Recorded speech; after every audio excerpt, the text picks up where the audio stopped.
Welcome, welcome. Hello, folks.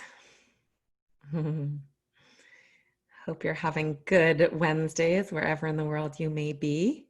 We want to hear actually where you may be, so we'll start in just a moment, but do this familiar Zoom thing of get out the chat box if you can and let us know.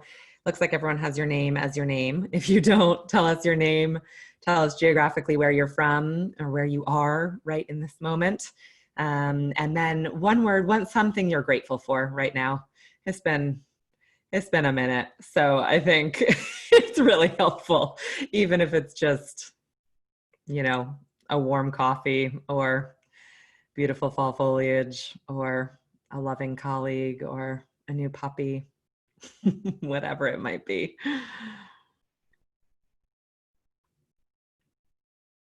I am feeling grateful for this fabulous new, old, longtime friends and colleagues doing this purposeful growth stuff. Man, we need it. Oh, that's fun. I don't know Chusiak. I'll have to look into that. It is feeling very autumny. I'm in Southern Connecticut and it is very autumny. Sunshine Atlanta, that's good to hear. Trader Joe's snacks. They do a solid job with snacks, like really superb. I'm with you. Also a great hostess trick if ever we host people again. Awesome. So as people, I'm just going to I'm going to go toggle back and forth from sharing a screen and not so that we can have faces, but it is helpful to kind of anchor in some visuals, I think. So as people keep joining, your name, where you're from, where you are geographically, and something you're grateful for. And then just a quick orientation to this info session about the Purposeful Growth Fellowship. I'm Nell Derek Debevoise. I am the founder and CEO of Inspiring Capital, and I will be the lead on this fellowship. We're starting with a pretty intimate, there will be 3 peer cohorts this fall, and I'll be leading those, which I'm super excited about. So just briefly what we're going to do in this time together, a quick introduction and a grounding moment. We're going to just tell you a little bit about what this purposeful growth concept is for us and potentially for you if you choose to join us. Then we'll talk a little bit about what the fellowship is, what it looks like, what it includes, where it'll get you. And then we'll have time for questions. We're going to keep our content really to 20 or 30 minutes and then happy to have as much discussion or questions as you all like. Be sure to give you next steps and hopefully send you off into your days with 15 or 20 minutes of reclaimed time, which I know can be helpful and appreciated these days. So first things first, I'm wondering if any of you all have done this before. I'm going to Slack you the Google Drive link to my slides. And if you're in a place to do it, it looks like being kind of solid midweek, midday, a lot of folks are at your computer, open those slides in your browser. So just click through, you might have to copy paste depending on where you are. And go to slide 3. I see a handful of folks joining the doc. There you all are coming in. Hi, Anne-Marie. Welcome to the side of the pond. I don't know if that's... Wait, Anne-Marie, say that again. You're muted.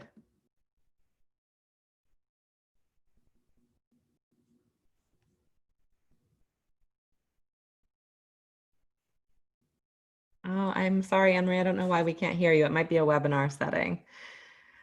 Chat us or we'll stay on after and we'll hear, but I'm glad you're here from London. So it looks like a lot of folks are on that slide. So what I want you to do, we have a few spectra here of how you're feeling. And if you're not on the slide, I'll talk you through it. You can chat your answer. I'm curious to hear from 1 being, I feel really foggy. I'm not sure what to do next, versus 10, I'm clear on my path. I know how I'm purposeful and I know where I'm going. And so if you're on the Google slide, take one of those little blue hearts and move it to wherever you are on that foggy to clear spectrum.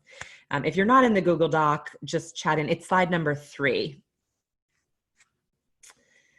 And if you're not on that, just chat in and Sarah or I can move a heart for you. If you're feeling 1, really foggy and confused and overwhelmed, versus 10, super clear and on your path. and we will put some in. Sarah's a 3. I'm going to put her somewhere there. Hello. Oh, we hear you. Hello, everybody. Hi, It's a pleasure Anne-Marie. to be here. It's great to have you. Move a 4, please. Sharon, I got you. Okay, so yeah, a little fog. I got myself an 8. I'm super excited again about what we're launching and really excited to bring you all in. So I'm one of those clearer side folks today. Not every day. A 6, a 3, great. Awesome. So if you're done with that one, or when you're done with that one, go to slide 4. And the question here is, first, I need some motivation and direction. I'm not really activated. I'm not really, motivated to move or act. Versus 10, I'm activated and purposeful. So do the same thing of moving a little heart there. And Sarah's pointing out, for those of you who are not on Slack, I will share this so you can see what I think is a really cool little action happening. Okay, so we're kind of in the middle, a little more activated than middle, so that's good. That's good. That's probably why you rallied the effort to join us today, which we're thrilled about. Cool, that's interesting. Okay, good. And then move to slide 5. Some of you are already there on that slide, which is great. And here I'm curious, we talked about the new way in the marketing for this and moving toward a healthier, more equitable, inclusive version of capitalism. And so I'm curious to hear from this group, are you like, what does that mean? I can't imagine capitalism could ever be equitable. What is the new way? I don't get it, number 1. Or number 10, I'm super clear about what that could look like. I've read Donut Economics. I know about conscious capitalism. I'm on board and I get it and I get how I'm contributing. Kind of middling. Aren't the little glowing hearts moving? Isn't that such a cool thing? I love this. I borrowed it from a women's CEO group that I'm part of, and I think it's just magic. So thank you for playing along. Awesome. That's really interesting. So we're kind of in, looks like the 3 to 7 range here, which makes a ton of sense. And we'll get you on there. 9. Awesome, Anne-Marie. Fresh to the US and clear. We need some European imports. That's good. A 6 for Trent. We got you. And a 4 for Fiona. Cool. All right.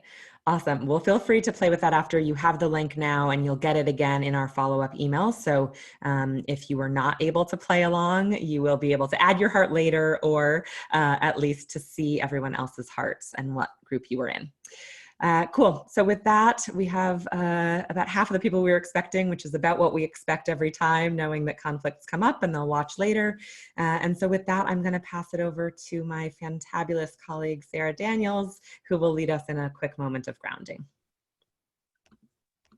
Thank you, Nell. And hi, everybody. So happy to have you guys all here and to hear about the Purposeful Growth Fellowship for the fall. We're super excited.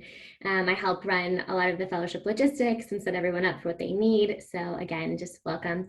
And yes, we like to start all of our sessions with a moment of mindfulness.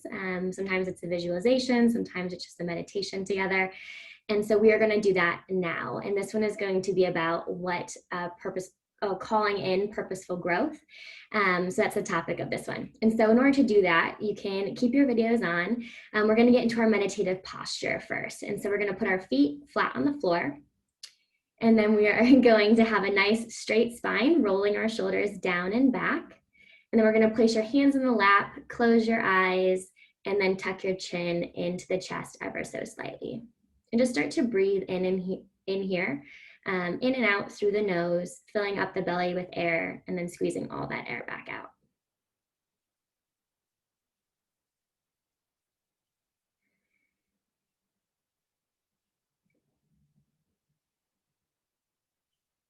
So again, this meditation is around calling in purposeful growth. So we're first going to do this by asking ourselves and picturing in our mind's eye, what does purposeful growth look like for you?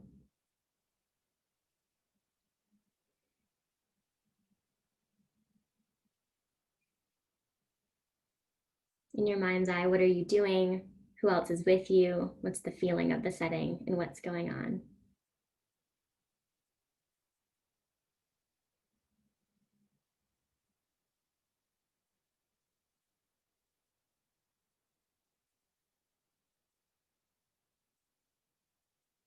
And if you had to attach one term to this purposeful growth vision in your mind, pick a term and hold that term in your mind.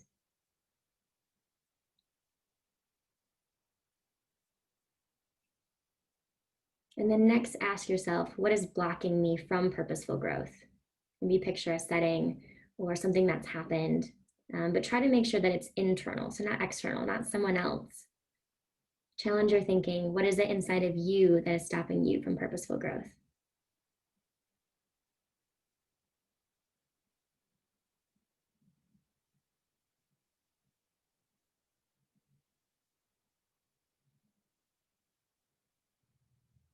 And if you had to attach one term to this, pick a term and hold it in your mind.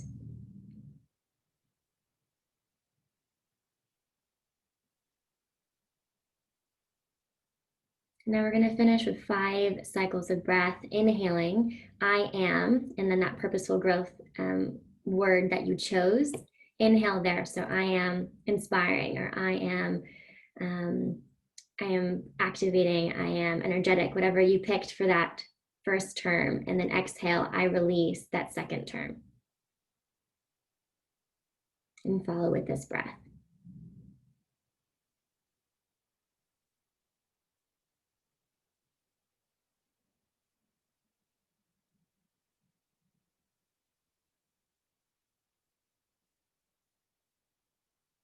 And whenever you finish your 5 cycles, you are welcome to come back to the group.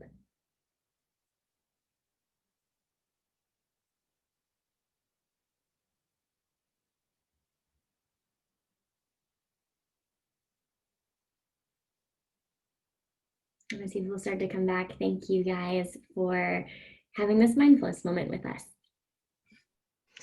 Thank you so much, Sarah. And indeed, thank you all. We know that might not have been what you were expecting to start with necessarily. Our tribe vary the whole spectrum in terms of comfort with meditation and mindfulness. So don't think you're alone if that was kind of a first or a little bit jarring. But we just know the neuroscience is so profound in terms of the benefit of mental health, but also learning capacity, right? We like really turbocharge our ability to learn when we're present and grounded. And so if you all are going to spend your valuable time and or even money with us, we want to get the most bang for both of those bucks. And so it's a core part of everything, including our interviews. My stepdaughter works in private equity recruiting, and so she's interviewing all the time. And Sarah and I are growing the team. We've been having several interviews for full-time and intern positions, and we start every one with a mindfulness moment, some version of what you just heard. And I was telling my stepdaughter that that's what we do, and she was just blown away. Not how they do it in private equity, it turns out. So she's gonna figure out how she could play with that in 2021.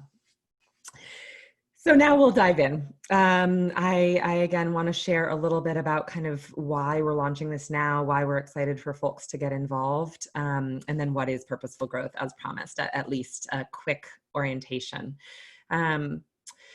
So this new way that I mentioned, I really see the vividness of in crisis comes opportunity in 2020, right? So it was all kind of kicked off with COVID, which is absolutely a crisis, that kind of somewhat relatedly reawakened or reopened the 400-year institutional systemic racism that our country struggles with, and globally to varying extents in varying ways, obviously. Climate change has been a crisis for many, many years, more than most of us necessarily are tuned into, or certainly our leadership seems to be tuned into, but the country now is quite literally burning. And then there's an massive economic crisis of uncertainty and stock market bubble, maybe near crash, unemployment, underemployment. So, you know, that's all real and heavy. And I work really hard every day to keep seeing the opportunity in that, because I do have to believe that it remains there, and have the gift of working with people like many of you all and other partners and faculty and clients of Inspiring Capital who believe that. And what we think is that if we all, or at least a critical mass of us, are tuned into our true selves and that sense of purpose, why we're here on the earth, that new way becomes basically inevitable. right? So not that policy change isn't important, not that, the big heavies don't have to lead some of the change and open the way, but if we all, this is just this group here is a super diverse group in terms of backgrounds and perspectives and seats in the world and seniority. When nobody wakes up, very few people wake up in the morning wanting to burn more carbon than they have to, or wanting to be more misogynistic or racist than zero, which is what would be ideal. Unfortunately, some of these people who do wake up that way seem to be in frightening positions of power. But I still believe that the vast majority of humanity are good folks who don't want to do that. And so our theory of change is all about unlocking that for you all so that you can unlock that purposeful growth for the people around you, and thereon the ripples go and the world changes. So this new way, there's a lot to say. I'll just say briefly kind of 3 elements. Number 1, it's healthier in terms of mental health and physical health for humans, in terms of the planet. Number 2, it's more inclusive, equitable, and just. Going back to that, those elements of racism and all the other biases that are so alive and unfortunately well. And finally, it's sustainable in terms of people and planet, and hopefully even it's moving toward regenerative, which again is a whole other lesson, but I'm sure a lot of you are familiar with that language of not just being something we can sustain, but actually doing in a way that makes better the systems and the people involved. I'm a little bit curious, if knowing that a lot of you have thoughts, just chat in a response. Is there one of those 3 elements that is the most catalyzing or exciting to you? Do you really double down on health and how you can make it healthier to live and work? Do you think most about the kind of EJI track, this equity, justice, inclusion, diversity piece? Or perhaps the sustainable regenerative? And so just if you would, as you're thinking on it, if you fall clearly into one of those buckets, I'm curious to know.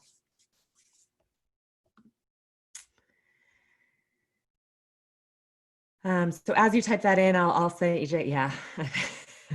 Sustainable, regenerative, cool. All of the above. I hear you, Donald. Yeah, it's all important and so interlocking, right? It's not actually that you have to choose one or the other, and it can be helpful to know kind of where you're focused, intersectional, all of them. Yep. Everything affects health. That is for darn sure, Sharon. Cool. Thank you for that. Keep them coming. Oh, Mac, of the fires. Oh, that breaks my heart for you guys. It's such a special place. So a lot of this is on the internet, and I'm not going to go on and on, but super briefly in terms of my background and why I came to this, I worked in the nonprofit space for 10 years. I had lived in Hartford, Connecticut, which is a New England city with a really fabulous public elementary school and a really not fabulous middle school and high school. And it would have been kind of a crime scene, really sad underinvestment in the schools there. My parents had the wherewithal, not a ton of cash, but wherewithal to move us over the town line into a suburban town with a fabulous public school system, even at the higher levels. And so at 12, I had this very visceral sense of what the zip code problem looked like in the US and this inequity. And so as a result, after college, I went into the nonprofit space, loved a lot of the work I did, learned a lot, mostly working in leadership development with youth and primarily women, but community leaders in general. And just was really frustrated by the way that we set nonprofits up to fail, largely by unsustainable funding, small budgets. And so I went to business school, hoping that we could take some of the playbook of Coke or P&G, who move things around the world so effectively and scalably, not sustainably. And since then, I've been working on Inspiring Capital and really working on this mission of trying to help people align, knowing that we need impact everywhere. So I'll say more about that piece when we get to purposeful growth, which is what we're going to do now. So first, just a word on purpose. It's the word that's been, for better or worse, used a whole heck of a lot these days. Hopefully not made meaningless beyond recognition. We think of purpose as the intersection of what you are good at, what you love doing, what you're good at in the world, and what the world needs and what the world will pay you for. There's a beautiful Japanese concept called ikigai, if any of you have seen that, and it's a very explicit blend of what you're good at, what you love, what the world needs, and what the world will pay you for. So that's kind of our definition of purpose. We go one step further to say, okay, what is purpose done right, though? Because it is not a marketing slogan. So first, purpose is universal and accessible. It's absolutely not an elite, like when you've made X dollars kind of thing. It is a human drive by evolution that we seek to contribute to something larger.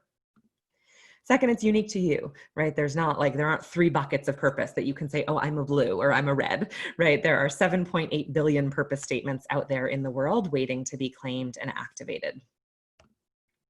Third, it's rooted in action. Again, not the slogan on your cafeteria wall or on your mug. It is about the type of things you're doing and how you're living and working. It is in service of others. It is not about the 6-pack or your bank account or any of those kind of self-limited benefits. It is about service of others. And again, this isn't just because we're nice people or want to, get patted on the head for being generous. That's the science of, when purpose benefits us as people and us as teams, it is about something that is altruistic. And finally, it's a work in purpose, right? In progress. So this is why we talk about purposeful growth, right? It's perfect is the enemy of the good. It's not like, okay, I'll work for 6 months one-on-one with Simon Sinek and we'll craft the 10 words that mean everything about why I exist, and then I'll proceed. It is evolving and changing and shifting. Maybe the words stay the same, but the how you do it changes, or vice versa. And so that's where we get to this idea of purposeful growth.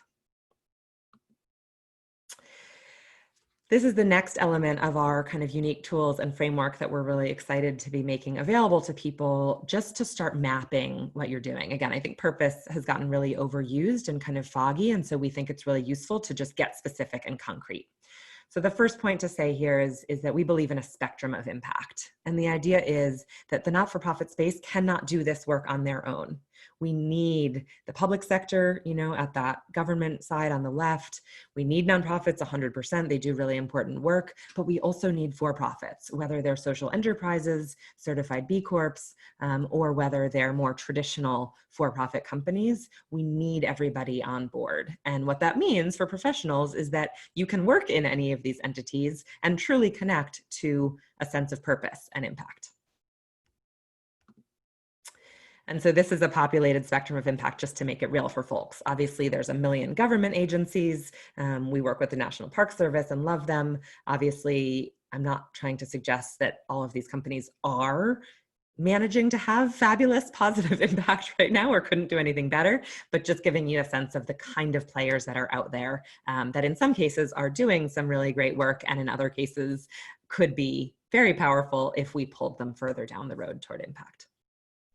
So this is kind of a whirlwind tour to share our framework so that you understand the kind of tools that we bring through the fellowship.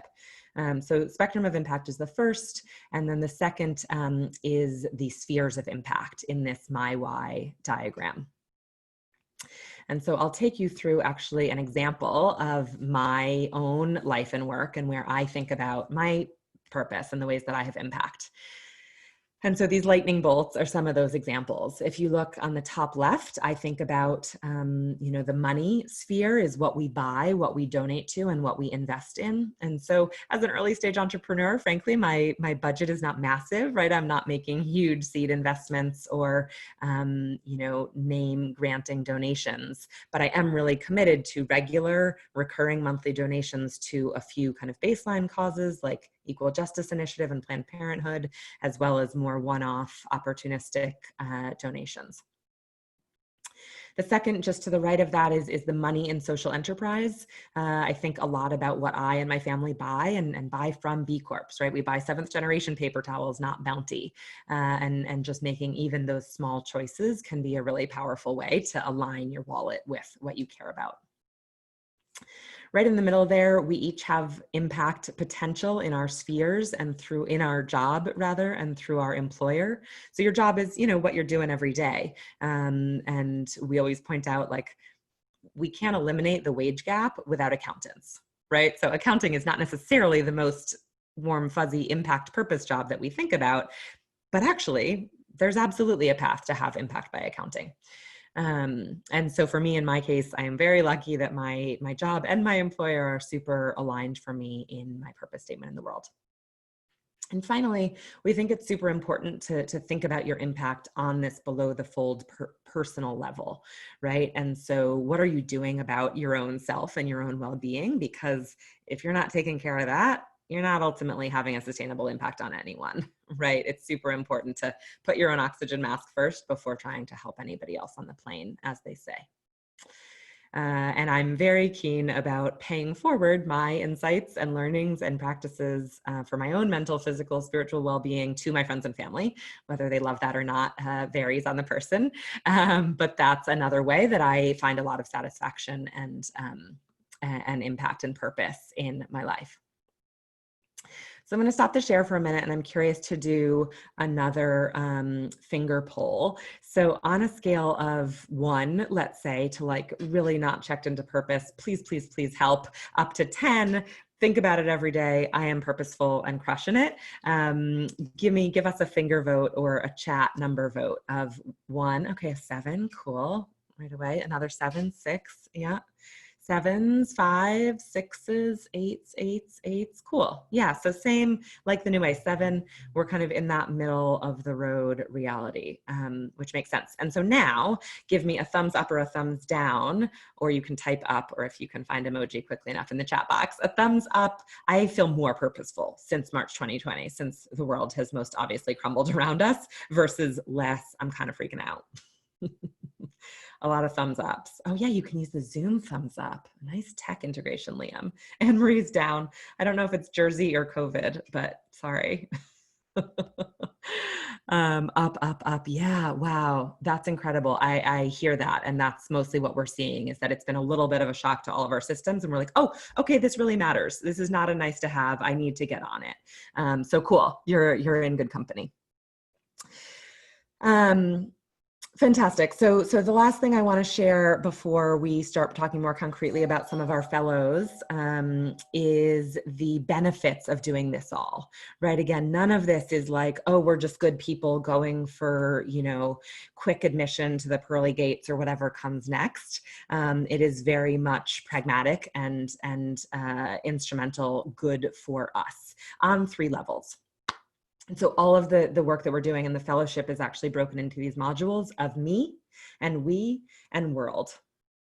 And so the benefits on those 3 levels start with me, right? I'm saner, I'm healthier, I've been scientifically proven to be less anxious, less stressed out when I have a sense of purpose. Physical health, I've been scientifically proven to literally live longer if I have a reason for getting up in the morning, a purpose.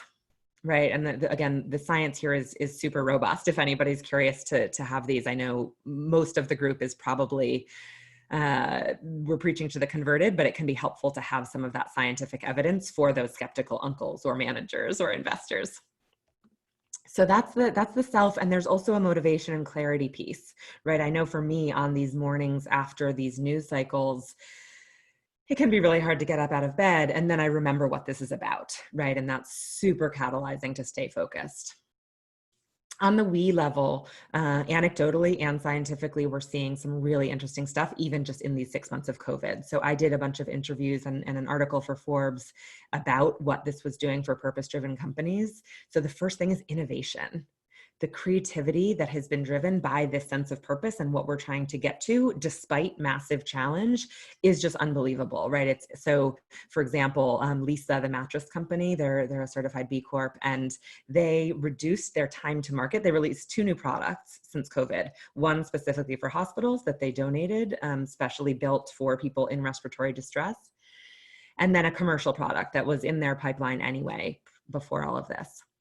They reduced their average time from conception to consumer from 9 to 12 months is kind of their normal cycle. They got these out in 11 and 12 weeks. Working remotely, with retail having crashed, having reduced salaries by 30% because they knew that the bottom line was going to be tight. So again, if you've got a skeptical manager, just say, hey, are you interested in something that could reduce our time to market by 60%? The second thing there is collaboration. Again, we think about that internally at IC. Even we talk about there's no room or time for ego or politics here because we're focused on doing really hard, important work. And so let go of that, And so Rothy's, the fabulous shoe and bag company, for example, pulled together this open innovation collective, and they had all kinds of competitors, right? Super competitive industry, as well as adjacent companies who came together and were sharing open source their mask designs, for example, and really arguably competitive information that now in the service of staying alive and helping other people, hospital workers and essential workers stay safe, they were able and willing to do. And finally, just humanness, right? I think we see puppies, we see dogs, we hear doorbells, because all of a sudden we're working literally in our homes. And for sure there are downsides to that, but I think it has humanized us. And Accenture, of all people, of all companies, just released a massive report that they did on some research pre and post COVID about caring. Oh, hi, Max dog. So cute. So, if Accenture is talking about caring in the workplace, I think we're seeing some interesting shifts. So that's the we level. And then the world stands to benefit massively, right? Because all of a sudden we're taking better care of people. We're, providing healthcare to workers, even part-time. We're changing our supply chains so that there's less waste. And that all has very specific and positive outcomes in measurable ways for people and planet. I'm going to bring up slides once more and just tell you concretely what some of our past fellows have done to give you a sense of if this might be right for you. So Monica, Joe, and Juliana represent just 3 of about 250 folks who've been through our really long, deep programs, and then thousands who've done smaller pieces. So Monica was a fellow with us during her MBA at Chicago Booth. So worked in marketing previously, went to a very intense, quantitative, rigorous business school and did the fellowship with us and came out and decided to work for the city of New York in the housing division, right? And so just a really obvious way that she was able to kind of say, okay, I know what marketing in the private sector was like, learned from us all about this purposeful growth, blending profit and purpose, and decided she really cared about being directly in the public sector as her path to impact. Joe Butcher is a fabulous guy, was a former Marine, went to Wharton, did the fellowship with us, and ended up going to Merck afterwards, right? And so pharma, in the belly of the beast in some ways. I mean, in some ways, there's obviously an impact narrative about healthcare, and we know especially the US pharmaceuticals market is a pretty intense place to be. And he struggled with that. We talk fairly regularly about, the days he feels good, the days he feels really conflicted. He's taken on leadership of the veteran group there. And so that really anchors him in impact and purpose, and has been able to do a data science master's as well to really build his capabilities and toolkit to track the impact of Merck and or future firms. Because of some of the corporate perks that he has there, the tuition was a benefit. And similarly, Juliana, who came through a professionals fellowship, sort of a version of what we're offering this fall, only in person when that was doable. And she was at KKR, again, belly of the beast, very much traditional private sector in investments, and really looking for a way out. And so that's why she came to us. We got to be close and we started talking a lot. She was interested in the MBA that I had done at Columbia. And what she ended up realizing, after going through the spectrum, after seeing our perspective on all the different ways you can make impact from anywhere, to actually stay at KKR. And number 1, use the tuition benefit to get through school. And number 2, really be a voice for ESG and sustainable investing and how they needed to do that, working both internally on employee engagement strategies, starting at home, but also paying attention to the firm's broader initiatives. And so, again, millions of stories out there, but I thought these were 3 kind of interesting representative versions of where our fellows go and stay, during and after the program. Cool. Almost there. And then we'll open to questions. Please do type in questions into the chat if you have them along the way. Sarah will keep track of that and I'll keep an eye. We will be wrapped we'll get to now some specifics about the fellowship, so might answer some of your questions, and then we'll be wrapped in about 5 minutes and get to anything that you're looking to hear. So the fellowship is designed to have these outcomes on those same me, we, and world levels. And you have these slides now, obviously, from the Google Doc. We'll send them as follow-up, and this is actually from the landing page, so don't worry about reading or writing all of this down. But basically, on the me level, we're looking to help you clarify your impact, right? Just get smart and aware of where you're already having impact and maybe where there might be some gaps that you could fill. Second, to then really activate your purpose, right? So again, a lot of us in this group are in that kind of higher end of the scale of feeling purposeful. But I think, that the folks that we work with, what I hear most often is it's hard to keep that active, especially in 2020 amidst the chaos and crises.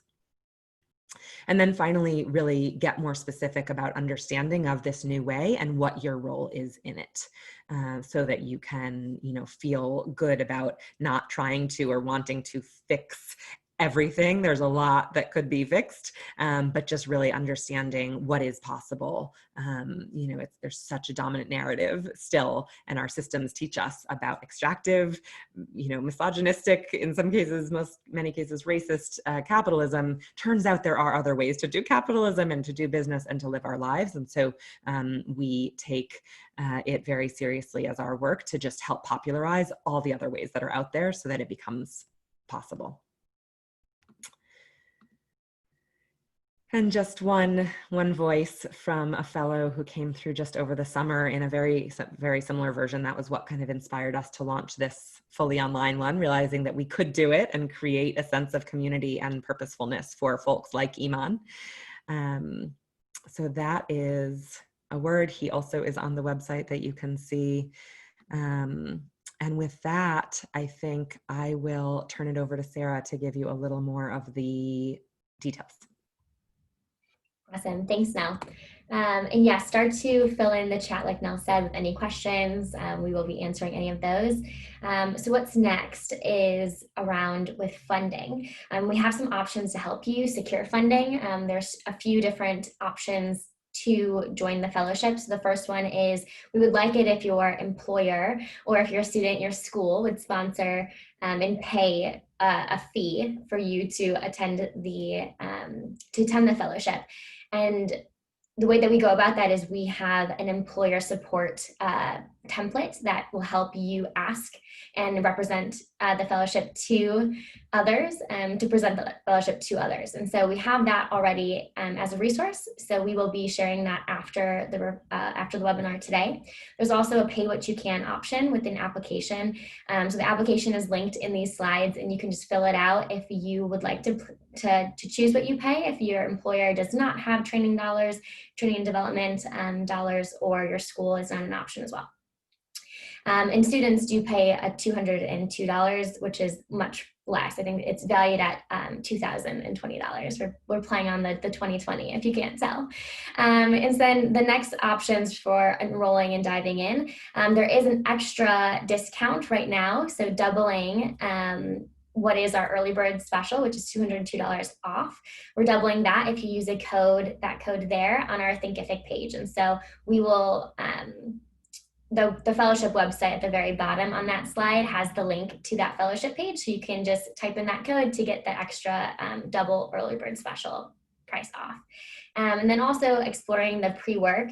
We have a bunch of pre-work to send before. It's actually super, super light. It's really just signing up for the course and getting in that Thinkific learning software. And so we will send that out. And then if you have any other questions, I'm available. And we can also have Nell, if possible, available with this scheduler. And so 15-minute call, just schedule it, get on my calendar anytime. And I'd be happy to go through any more specifics if you have questions that are more particular pertaining to you. And something that Nell didn't touch on is just the timing of the fellowship. It is weekly. It is weekly on Wednesdays. That's the goal right now. Weekly on Wednesdays, this kind of hour, 12 to 1. So a lunch webinar. And so that's kind of the setup, but I do see some questions coming in. And so that's just like the overview of the logistics. Now I'll shoot it back to you and we can start going through some of these questions. Oh, yes, thank you indeed. And they're great questions. So Eliza, hopefully that spoke to you. What we've done with our fellowships is in 2014, the first year that we did this or a version of this, it was about 160 hours of work and face-to-face time and about 60 speakers. So over 10 weeks. And so it was like really a fire hose. It was amazing. We all had a blast and people learned so much, but we've gotten more realistic about kind of quality over quantity.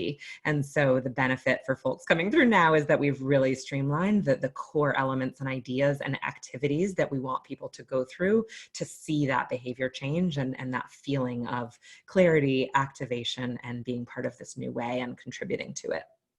So we boiled it down where it's 1 hour live a week. There's a webinar every other week, and there's a peer group on the alternating weeks. So you get a lot of that peer magic that we know comes in the cohort, as well as expert insights in the webinars. And then the rest of the work, there's 30 to 60 minutes of kind of core work each week as well that you do on your own time, right? And so that's reading, videos, reflection exercises. There is a lot more of the going deeper resources, right? So for those of you who can't get enough and really want to go deep and spend 3, 5, 10 hours a week, we gotcha. But we've just realized that that's not a reasonable expectation for most folks. And to Rachel's point, is there a capstone or deliverable at the end of the fellowship? There's a workbook that we've curated out of all the exercises and the reflections that we've built over the years using our frameworks and a handful of other curated resources that we like the most. And so you'll come away with that 28 page, I think is the final count, product, which has some really iterative things around, what is your purpose statement, and most specifically coming out with 3 actionable habits. We suggest at the kind of me, we, and world levels, and set yourself up for success with those habits in terms of an accountability partner, getting it on your calendar and so on for Q1. So the fellowship runs for 10 weeks from October 14th to December 16th. And you'll come out with this whole workbook, including these, 1 habit to build for January, February, and March. So again, we have a very action-oriented tactical approach to this. It's all well and good to kind of come up with the nice words and paint them in script on a mug. But if we don't feel like we're supporting you to action, it just doesn't get me out of bed in the morning and doesn't change the world. So that's the point about the capstone or deliverable. There are also a bunch of other programs. We do have deeper, longer, shorter, smaller kind of options. And so those will all be made available to fellowship participants as kind of a now what next step. Typical mix of for-profit, nonprofit, Eliza, great question. Our alums and our audience tends to be about 20 to 30% not-for-profit, and the balance, more traditional for-profit with 10 or 15%, I would say, from kind of social enterprise or B Corp. So we're expecting, enrollments thus far look to mirror that. Catalina, the timeline is, so again, the fellowship kicks off on October 14th. It's basically, we really wanted to focus on the inclusivity, not the exclusivity. So where the MBA program and some of our others are a very rigorous selection process, this is actually, if you're interested, we think you belong. And so enrollment will be open until the 13th, the day before it starts. I would suggest getting in by October 9th, which is when the early bird price ends. And again, just to get a little bit oriented to the software that we use. The cost is $2,020, Trent, 2020. But again, that's a buy one, give one. And so we want employers to be paying that full freight, right, for people who have professional development budget. And that enables us to then offer a pay what you can, right? And so there's an application. It's a simple Google form. Just tell us what you can reasonably pay, why your employer doesn't choose to support it, and that we will make that work. Average cohort size, there'll be 12 to 15 folks in each of the 3 cohorts that we plan to run this fall. I think those are most of the questions. Sarah, am I missing anything or anything else that folks aren't getting? Good questions. Adjustments to the program due to COVID. Great question. I mean, it's fully remote, right? We always did do in-person work. Good news, bad news on that, right? It's cool because people are from all over and the access is really great. Bad news, we can't hug. We can't do happy hour quite as easily. We do sometimes do virtual happy hours and house parties and stuff.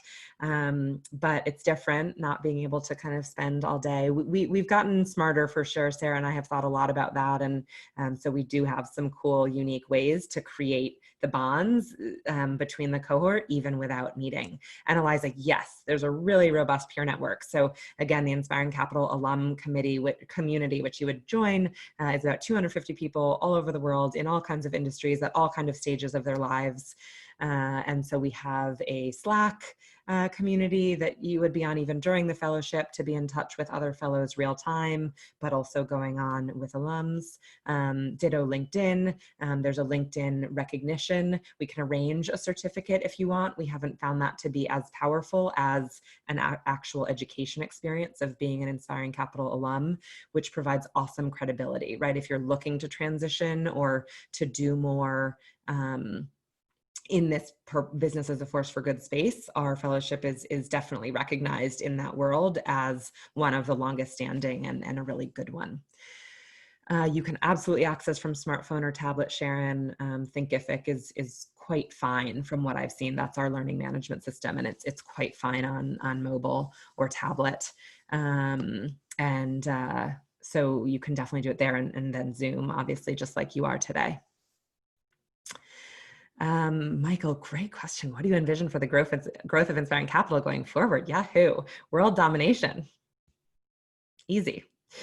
So yeah, we're really excited about where we're going. So there is definitely a strong opportunity here in the B2C space, and our vision is that our past fellows are really well teed up to be facilitators. The vision is not that I'll facilitate every fellowship cohort going forward, and so we're really excited about building this force. Don't want to use a military analogy necessarily, but I do think we need a force, a critical mass of people who can do this work. And so the vision is that it scales, right? And there's a whole other line of strategy in B2B, working directly with CEOs and boards to do this for their companies. Michael's super happy to follow up if you're curious one-on-one about some of the business growth. Trent, I would say, how many people are looking to transition to another job? Like 15 to 60% on different timelines. Some people are out of work or have already left for one reason or another. We work a lot with women in transition post full-time parenting to get back in. And that's great. We aren't in this cohort, we're not going to do specific job transition work, but that will be a follow-on option. And the work that we do around clarifying how you want to contribute is super powerful for the job search, because it just crystallizes those cover letters and those interview answers. The higher end, when I say 60%, people are looking, people are curious about new opportunities. There aren't a lot of employers who are nailing it right now in terms of being purpose-driven. And so people have their eyes out for other options. I'm conscious that we're near the end of the hour. So one or two, I thought I saw one other. Sorting participants into cohorts, great question. We're going to have one that's purely second-year MBA students, and then the other two cohorts will be a blend. And we'll, our valuing of diversity is huge in every way, right? And so that'll be a blend of backgrounds, ages, industries, sectors, geographies, and set that up. Any surprises about what participants get? I don't know if I'm still surprised, but the magic of the peer energy is just so profound, right? We have this baseline IP, we have these unique frameworks and language that you all get and understand, and then the level of conversation and learning that can happen between you with that framework in mind is just magic. It's so friggin' cool. And that's where it's so scalable, because it's just, we can provide a trusting space and some baseline frameworks, and then send you all out to prosper with with, some expert webinars dropped in. I think we'll end there. Please don't hesitate to reach out, schedule time with Sarah, reach out to me directly. Camille, I'll follow up with you directly on the Return with Purpose. It's so fun to see your face here. Camille's an alum of another one of our programs. And other than that, yeah, check out, be sure you get the deck. We'll email out the link again, and you have the Google Docs with all of the various links. Sarah just slacked my email, so feel free to reach out there. And otherwise, thank y'all. It was great to see new faces and see old faces and share more. We're really excited about where this is going to go and the group that we're gathering. So hope to see you there. Bye. Nice to meet you all. Thank you. Thanks for being here. Thank you. Mm-hmm. Thanks so much. Most welcome. Nice to see you. Good.